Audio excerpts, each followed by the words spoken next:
Hello everybody, it's that college football guy here with another video. Another crazy day trucking. Normally what I don't do, I had to bounce around a bit. I'm here in Adairsville, Georgia. The reason the curtain's up, there's a guy who's right next to me. I'm in like an old truck stop. He's next to me working on his truck, and because he knows it's getting dark and he's got several hours, he pulled out the floodlights. Well, if I pulled the floodlights out, it's like right here, to the point where it was so bad that almost I looked like had this half was bright white and this half was not. So I decided to block it off. He's been off and on turning them on. I don't know why. He's got engine work, and I'm hoping the best, wish him the best in getting it done. Yeah, he's got them off for now, but we'll see what happens. I can see him in the mirror in front of me. Also had fun today walking around 4.5 miles. Yeah, finding places we're at and literally going bouncing to and fro for paperwork and helping the guy load the truck because their forklift didn't work, so we had to do it all by hand truck. Yeah, no skids. 7,000 boxes loose loaded. Yeah. 15 of us doing it. Walked a lot of it. Took a lot of damn hours. Took 6. Got it done. But the best part for me is this is a drop, which means I don't unload it. I just park it in the parking lot and leave. Somebody else gets to have fun with this thing. And they're not going to be happy.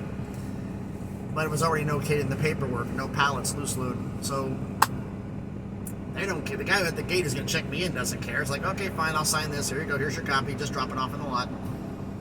They'll take care of it. I don't care. I'll be making sure I got a vapor trail to get out of there before they try to convince me to help them unload it. But anyway, title of the video you saw the video. Folks, I've seen it from YouTubers all over the way. I've seen it from people who have been on messengers, talking to their fans. Oh God, our guy, the running back kept fumbling the ball in practice. They keep saying this. Oh man, the receivers kept dropping the ball. The offensive line was missing blocks. Quarterback was throwing picks. We're screwed next year. It's the first spring practice. Will you please get a grip? It's called practice, so they practice and get better.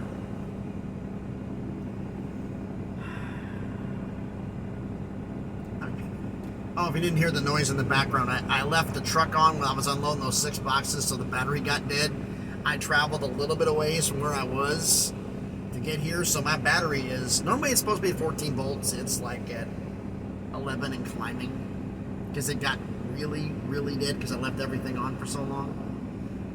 Normally that wouldn't be an issue, but apparently when the truck, I picked it up, when they were doing work on it, they messed up with the batteries. They already told me it's an apology. Right. So basically what it means is the fact that I got bad batteries. That's the only way the power gets this damn low is I got bad batteries. So when I go into when I go in here, I'm probably gonna have to swap out batteries, get that fixed so I can actually function here. But anyway, we're talking about this. I'm talking about trucking life, and now we're talking about this. Look. So what if the quarterback throws 7 picks? Who cares? It's practice. They have to get better. Now, if this is the spring game, and this is still happening, or it's gotten worse, that's when it's an issue. Like the spring game is when you're going to see a lot of things happening. You're going to see a lot of guys hitting the transfer portal. Like I fully expect whoever loses the Georgia quarterback battle or the Alabama quarterback battle, whoever loses that one might hit the portal. Maybe not so much Georgia, but Bama probably, because it's just yikes. Maybe Alabama too. I don't know. We'll see. But a lot of people worried about, oh, our team's gonna be so bad. It's just the first practice. Your spring game is 2 to 3 weeks away. When you see that, then you got a little bit of reason to. That's when they start getting an idea of what the preliminary depth chart's going to be. But that's still not finalization because it's not camp. So relax. Take a deep breath. Okay? This is a PSA. Public service announcement. Take a deep breath. Just because you heard bad things happen in practice doesn't mean, in the first team practice, doesn't mean your university is going to lose all season. The overreactions. Just don't do it. Just take a breath, okay? All right? Take a breath. A lot of people on there. I mean, and this brings up to the question I have here. I ran into a truck driver. I was, coming in from South Carolina, got in here to Georgia. Delivered at 5:30 in the morning and got up here. Actually, not that far, just south of Atlanta. Picked up, and now I'm a little bit north of Atlanta now. That's all far as I can get because I wasted so much time.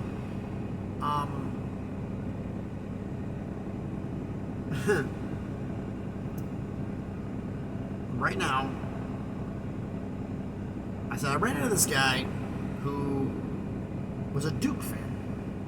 Truck driver's a Duke fan. So I'm automatically thinking Duke basketball, Coach K, Mike Krzyzewski, and the long historic run that Duke basketball had. You cannot deny they've had one of the best runs in college basketball history.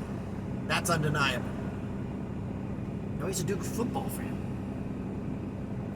Says he, in a way, missed David Cutcliffe, but he's kind of glad he's gone. But now we got a team with new blood, and we won 9 games last year. This is the start of turning things around.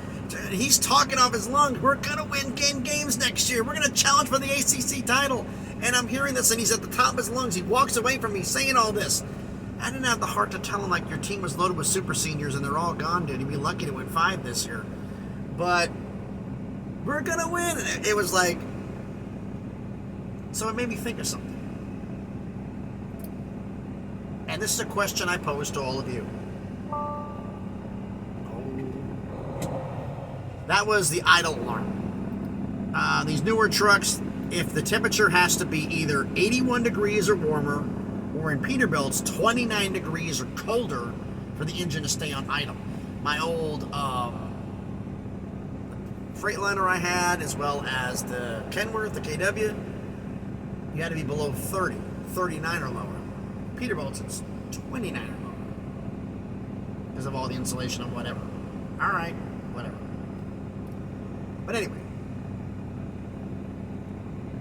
here's the thing. Throw it up against, it doesn't happen again. Of all the teams this past season that played out of their minds and played severely exceeded expectations, the top 2 that comes to your mind are Duke and Kansas. But there were other ones. Tulane, who just went from 2 wins. Was it 2 wins to 11 to 12 and to 10? Was it 2 wins to 10 wins? Whatever it was. It's an incredible turnaround for Tulane. One of the best I've ever seen. A phenomenal job that was done by that university. My question is, of the teams that came out of nowhere last year, which of those do you think have a shot at actually doing something similar to that? Maybe not that high, maybe a little bit lower. Something similar to that again. Who do you think it could be? You think Tulane could do it again? You think Duke could do it again? You think Kansas? Can Vanderbilt improve on their 5 wins that they had last season? Almost became bowl eligible? Is there a team who exceeded your expectations? Well, everybody's expectations that you think has an actual shot at being better or as good or better next year. I really don't know.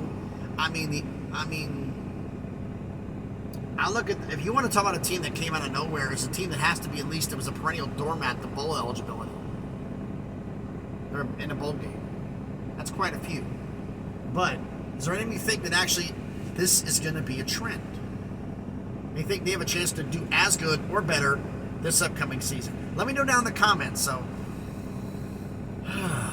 crazy day. Oh yeah, and Kuz and Kuz's Corner put out a great video about, will the WWE UFC merger affect the Pac-12 and college athletics? Go check that out, because I will agree with him, there is potential that it could, mainly for the fact that they will have a lot more bargaining power in terms of television networks. There's the potential of the WWE half leaving Fox and going back to NBC, where they had Saturday Night's Main Event way back in the day. Would that mean NBC would cool on if WWE is leading because of their dealings with the UFC? they're going to go back, they're going to cool it off and go to ESPN, or are they going to go to ABC? I doubt it. But could they go to NBC? And since they're on USA Network, could they drop Fox and do other things in that aspect? Could they, everything going to go on Peacock? Could that potentially happen down the road? If they did all of that and got all the extra money in there and tied into that, would that take away some of the money for the NBC possibly doing other things with other conferences, particularly if they have any actual interest in the Pac-12? Where is the Pac-12 more valuable than WWE potentially getting UFC? Check out the video from Kuz's Corner. He just did one today, not too long ago, about this merger that happened. So let me know down in the comments what you think about if anybody you've known who said the fact that our team is screwed up in practice, we're doomed this season. And two, any team that you think that had a great year last year that came out of nowhere has a chance to do somewhat as good, if not better, this coming season.